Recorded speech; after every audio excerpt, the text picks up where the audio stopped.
যেখানে যা ব্যবস্থা করার সব করে ফেলেছো তো মন্ত্রী। মানে পুজোর ব্যবস্থাপনায় কোনো ত্রুটি নেই তো?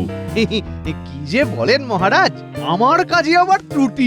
মোটামুটি সব গুছিয়েই ফেলেছি। সেটাই তো স্বাভাবিক, ওটাই তো আপনি ভালো পারেন মন্ত্রী মশাই। গোপাল আবার কাজের কথা ছেড়ে বাজে কথা বলতে শুরু করেছে। আমি কিন্তু পুজোর আয়োজনের ব্যাপারে জানতে চাইছি, তুমি আমাকে সেই ব্যাপারে নিশ্চিত করো। আগে মহারাজ, যত গুড় ঢালবেন তত মিষ্টি হবে। তবে এটা স্বীকার করতেই হবে যে মন্ত্রী মশাইয়ের তত্ত্বাবধানে কৃষ্ণনগরের দুর্গাপুজো এক অন্য মাত্রা পেয়েছে। এখানে যেভাবে রীতি রেওয়াজ মেনে নিষ্ঠার সঙ্গে পুজো হয় সেটা অন্য কোথাও হয় না। হয়তো বটেই, তবে সবটাই গতে বাঁধা। প্রজারা মন খুলে আনন্দ করতে পারে না, এই যা। তাই নাকি? এমনটা তো ভেবে দেখিনি। আমারও তাই মনে হয় মহারাজ। এবারে ওই পুজোয় প্রজাদের কথা ভেবে না হয় ওই নতুনত্ব কিছু হোক। হ্যাঁ, তাহলে সবাই মিলেই ভেবে দেখো প্রজারা কি চায়, মানে কি পেলে তাদের ভালো লাগবে। প্রজারা আনন্দ পেলেই তো আমার আনন্দ। আর এই আনন্দের জন্যই তো উৎসব, তাই না মহারাজ? গোপাল তো আচ্ছা ঘট পাকালো। এবার কাজকর্ম ছেড়ে তাহলে ভাবতে বসি।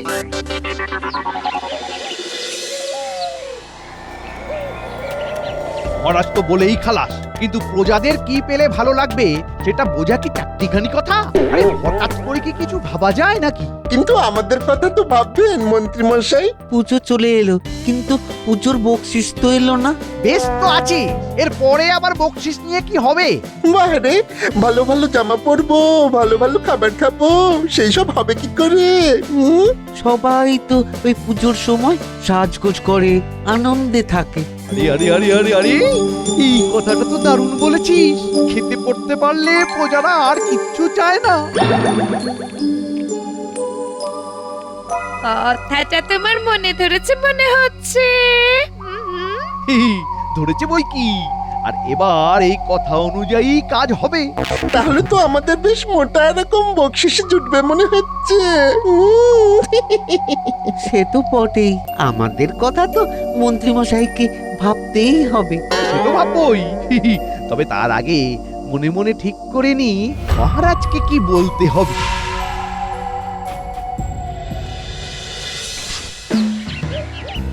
হবে হবে করে ফেলে রাখলে চলবে না। আশ্বিনের শুরু থেকেই আবহাওয়া বদলাতে শুরু করেছে। সেই জন্যেই তো আর দেরি করলাম না। ভোরের দিকে এখন বেশ শীত শীত লাগছে। আবহাওয়ার সঙ্গে মানিয়ে নেওয়ার জন্য যদি কিছু জড়িবুটি লাগে তার ব্যবস্থা করে দাও তো দেখি। না না না, চিন্তার কোনো কারণ নেই। তুলসী, বাসক, সর্পগন্ধা টাটকা যেমন যা পাবো জোগাড় করে দিচ্ছি। এই তো বুদ্ধিমশাই এইখানে। যাক, খুঁজে খুঁজে পাওয়া গেল তাহলে। কিন্তু আমাকে এত খোঁজাখুঁজি বা করছো কেন তোমরা? তেমন কোনো বিপদ আপদ হলো নাকি? সে তো কম বেশি লেগেই আছে। কারোর পেটে ব্যামো তো কারোর গাঁটে বাত। এখন তো পুজোর ছুটি শুরু হয়ে গেছে, তাই বাড়িতে বসে চিকিৎসা কদিন বন্ধ থাকবে। আবার পুজো মিটে গেলে রুগী দেখা শুরু হবে। এই মরেছে, তাহলে তো বেশ চিন্তার ব্যাপার। চিকিৎসা ছাড়া আমরা থাকবো কি করে? কে জানে এবারে যে কি উপায় হবে। মনে হচ্ছে ওরা বেশ মুসড়ে পড়ল। তবে কি আমার সিদ্ধান্তটা আর একবার বিবেচনা করে দেখতে হবে?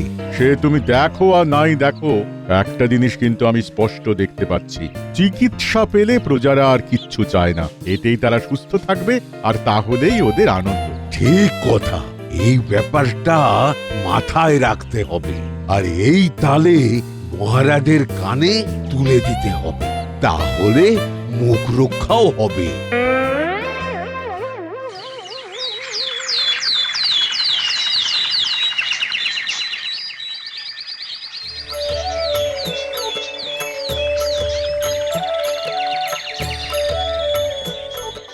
দেখ দেখ, ঠাকুরের মুখখানা দেখ।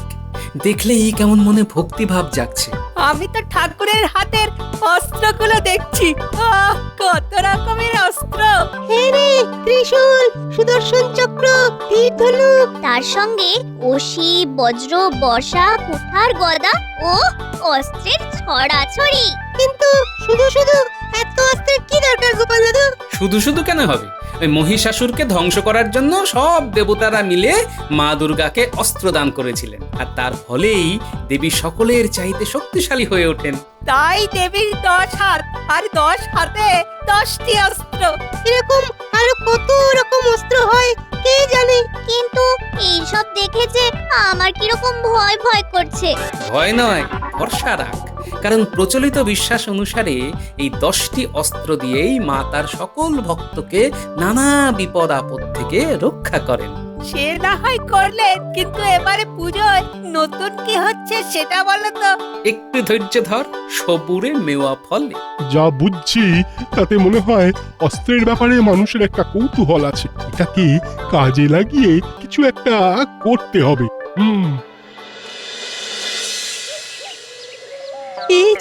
পেয়ে গেছি, এতক্ষণে পেয়েছি। এরকম তো তুমি গত 1 ঘন্টা ধরে পাচ্ছ, আবার হারিয়েও ফেলছো। না না না, গানের কথা আর সুর আমার ঠোঁটের ডগায় করছে ঘুর ঘুর। তাহলে শুরু করো। উৎসবে ভাসবো মোরা, করবো মোরা মজা, মিঠাই খাবো হরেক রকম, গুড় কাঠি আর গজা। এটা একদম গজা, শুধু গজা নয়, বলা ভালো খাজা। উমা, কি যে বলো ভাই, লোকেই গান শুনলে বলবে আমার জবাব নাই। তাই তোমার ওই বাদ্যযন্ত্র আর আমার এই গান, এই দুই মিলে পুজো জমবে, ভরবে মন প্রাণ। লোকজনকে আনন্দ দেওয়ার প্রচেষ্টা সফল হলেই ভালো, না হলে গেল। উমা, বালাই ষাট গেল আবার কি? পুজোর গান দিয়েই মন জয় করব সবার, সুরে সুরে তালে তালে কৃষ্ণনগরের সকল প্রজা।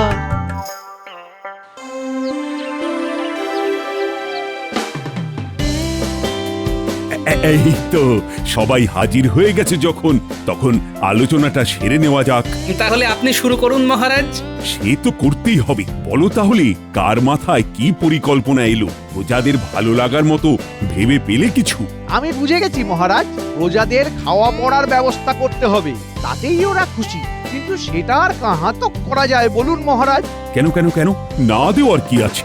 গরিব দুস্থদের তো বস্ত্রদান করাই যায়। কিন্তু সবাই তো আর দুস্থ নয় যে দান করা হবে, আর দুস্থ বাঁচতে তো গাঁ উজাড় হয়ে যাবে। তবে আমার মনে হয় এই প্রজাদের আত্মরক্ষার জন্য ওই অস্ত্র সম্বন্ধে এই জ্ঞান দেওয়া দরকার। হ্যাঁ, এই ব্যাপারে প্রজাদের আগ্রহ আছে 16 আনা। হ্যাঁ, জ্ঞান নয়, গানের প্রয়োজন। প্রজাদের মনের কষ্ট দূর করার জন্য গানই সেরা দাওয়াই। কি বলো ভাই? এই কথাটায় খুব একটা ভুল নেই।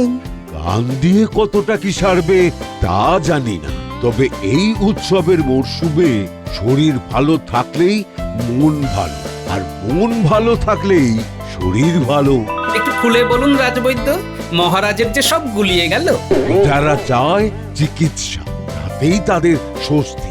মহা মুশকিল হলো তো। তবে কি করব কিছুই তো বুঝে উঠতে পারছি না। ওদিকে আপনি সিদ্ধান্ত নিতে পারছেন না, আর তাই দেখে এদিকে যেন গোপালের মজা লাগছে। ও সব ছাড়ো। তবে গোপাল, সবাই তো সব রকম দিক থেকে প্রজাদের ভালো লাগার কথা বললো, কিন্তু কই তুমি তো তেমন কিছু বললে না। সবাই বললে শুনবে কে মহারাজ? না না না, ও সব বলে তুমি এড়িয়ে যেতে পারবে না। কি করলে সব দিক রক্ষা পায় সেটা কিন্তু তোমাকেই বলতে হবে। আগে মহারাজ, মেলা করলে? মেলা করলে? এটা আবার গোপালের কি নতুন খেলা? বুঝিয়ে দিচ্ছি মহারাজ।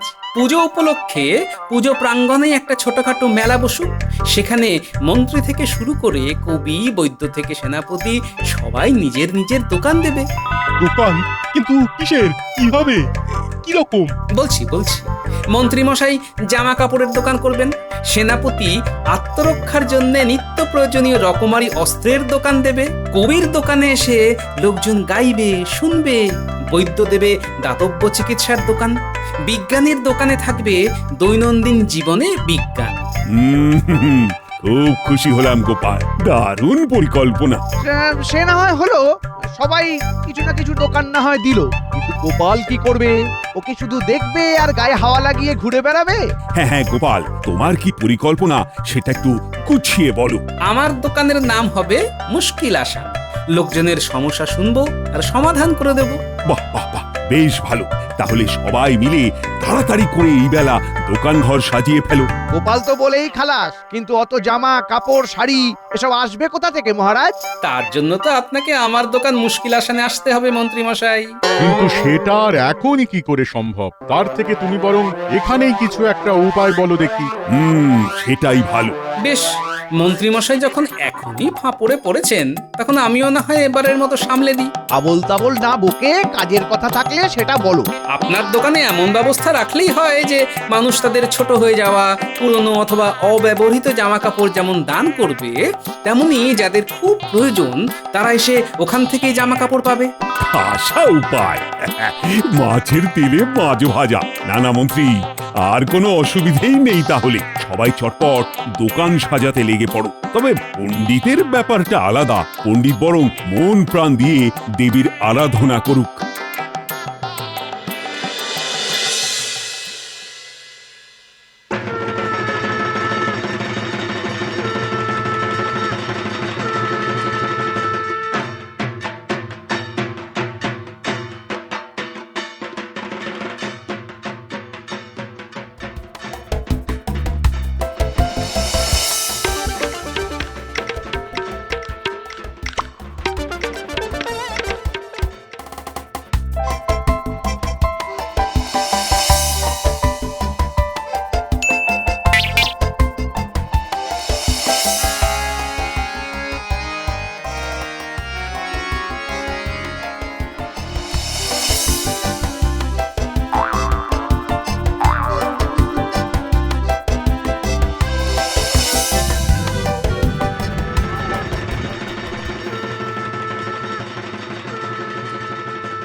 চল দেখি এই কোথায় কি কি আছে।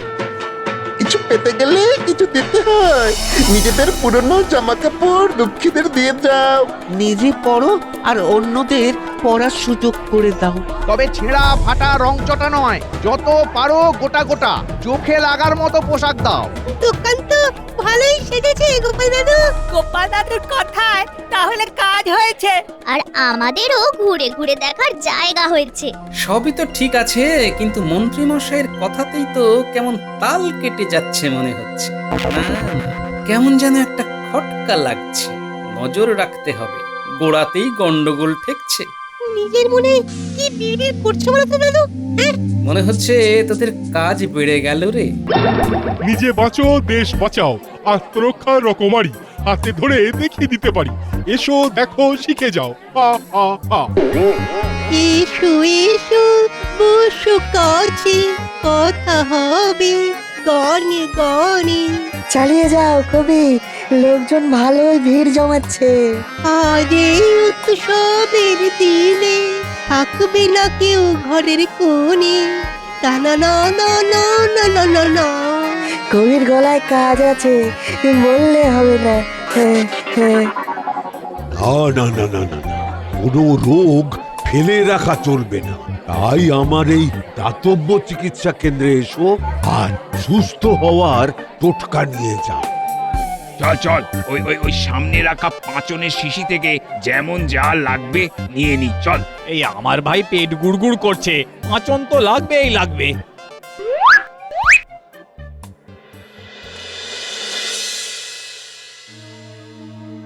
কি অত নাড়াচাড়া করে দেখছেন মন্ত্রী মশাই?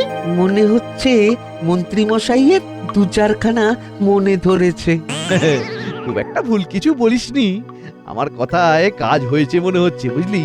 লোকজন যারা যেমন জামা কাপড় দিয়ে যাচ্ছে, তাদের মধ্যে দেখে শুনে নিলে চোখে লাগার মতো বেশ কিছু থাকছে, এটা ঠিক। সেগুলো নিশ্চয় আমাদের কপালে নাচছে। সে তো বটেই, সেই জন্যই তো মন্ত্রী মশাই বাঁচছেন। কথাতেই আছে আপনি বাঁচলে বাপের নাম, তাই আগে নিজের জন্য বেঁচে রাখি, তারপর না হয় তোদের কথা ভাববো। দেখেছিস, এই জন্যই গোপাল দাদু মন্ত্রী মশাইয়ের উপর নজর রাখতে বলেছিল। তার মানে দাদুর ভাবনা চিন্তায় ভুল ছিল না। হ্যাঁ, তবে এখন যদি আমরা গিয়ে গোপাল দাদুকে খবরটা না জানাই তাহলে কিন্তু ভুল হয়ে যাবে। চল চল, জলদি চল দাদুর কাছে। তাহলে যেটা বলছিলাম, সমস্যাকে মাথায় উঠতে দিলে চলবে না, আর চোখ কান সব সময় খোলা রাখতে হবে। এই একদম ঠিক কথা বলেছো গোপাল দাদা, চোখ কান খোলা না রাখলেই ঠকে যেতে হবে।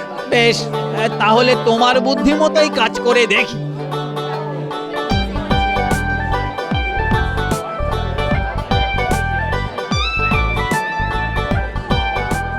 খবর আছে গোপাল দাদু। সামনে একরকম আর পিছনে আরেক রকম কাজ চলছে গো। মনে হচ্ছে তোরা বেশ ঘেঁটে গেছিস। কি হয়েছে বলতো? কি আবার হবে, মন্ত্রী মশাইয়ের কাছে ভালো ভালো জামা কাপড় যা জমা পড়ছে সব গায়েব হয়ে যাচ্ছে। দুস্থ লোকেরা যখন নিতে যাবে তখন শুধু ওই ছেঁড়া আর রংচটা জামাগুলো পরে থাকবে। হ্যাঁ, এটাই তো আমি সন্দেহ করছিলাম রে। ভালো জামা কাপড়গুলো মন্ত্রী মশাই নিজের জন্যই সরিয়ে রাখছে মনে হলো। তাহলে এবার করণীয় একটাই, মন্ত্রীর ফাঁদেই মন্ত্রীকে ফেলবো। তবে এর জন্যে তোদেরও একটা কাজ করতে হবে, বুঝলি? রানী, আরে তাড়াতাড়ি তৈরি হয়ে নাও, একটু পরেই তো সন্ধ্যা আরতি শুরু হবে।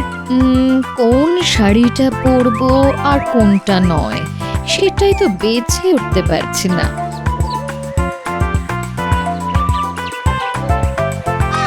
যদি কিছু মনে না করেন রানীমা, তবে ওই যেসব পোশাক আপনি বা মহারাজ ব্যবহার করেন না সেগুলো যদি দান করতেন। ও মা, বাচ্চাগুলো কেমন গুছিয়ে কথা বলছে। না না না, ওদের এই আবদার ফেলে দেওয়া যায় না। খুব একটা জমকালো না হলেও হবে, ওই সাধারণ ঘরে পড়ার মতো। হ্যাঁ হ্যাঁ, সেই রকম বেশ কিছু পোশাক আছে বই কি। দেখি দেখি, বেছে বেছে তেমন কিছু খুঁজে পাই কিনা। পোশাক সংগ্রহ করার কাজটা তো হয়ে গেল, এদিকে এর পরে তাহলে আর কি, গোপাল দাদু যেমন বলেছিল তেমন করে বাকি কাজটা করতে হবে।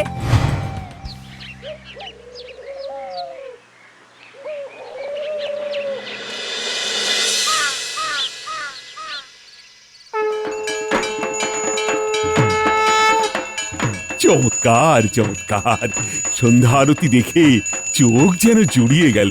আহ, কাঁসর, ঘন্টা, ধূপ, ধুনো সব মিলিয়ে একটা অন্য রকম পরিবেশ। বাহ, সবাই তো আছে দেখছি, শুধু আমার উনি দেখছি কাছে পিঠে কোথাও নেই। সে আবার কি মগজ ধোলাই করছে কে জানে। যা দেবেন তাই হাত পেতে নিয়ে নেব। মনে হচ্ছে বেশ সরেস লোক, একে ছেড়ে দেওয়া যাবে না। কিন্তু আমি তো মন্ত্রী মশাইয়ের হাতেই আমার দান তুলে দেব, অন্য কারোর হাতে তো নয়। উনি থাকলে ভালো হতো, না হলে আর কি, আমাকে চলে যেতে হয়। চলে যাবেন আবার কি কথা? আপনি একটু দাঁড়ান, মন্ত্রী মশাই ঝপ করে চলে আসবেন। অনেক কাজ ফেলে এসেছি, মন্ত্রী মশাই তাড়াতাড়ি না এলে আমার সময়টাই জলে চলে যাবে। জলে চলে গেলে জল থেকে তুলে নিয়ে আসবো। তবে আপনি যা যা এনেছেন সব বুঝে নেব। তেমন কিছু আর কোথায় আনলাম মন্ত্রী মশাই?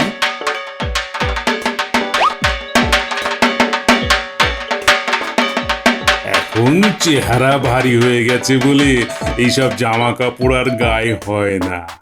তবে আপনার মতো চেহারা হলে মানাবে বটে। আপনার চোখের মাপ ভালোই আছে। তবে আমি দাঁড়িয়ে থাকি কেন, যাই টুকটুক করে মাকে দর্শন করে নিজের কাজ করি।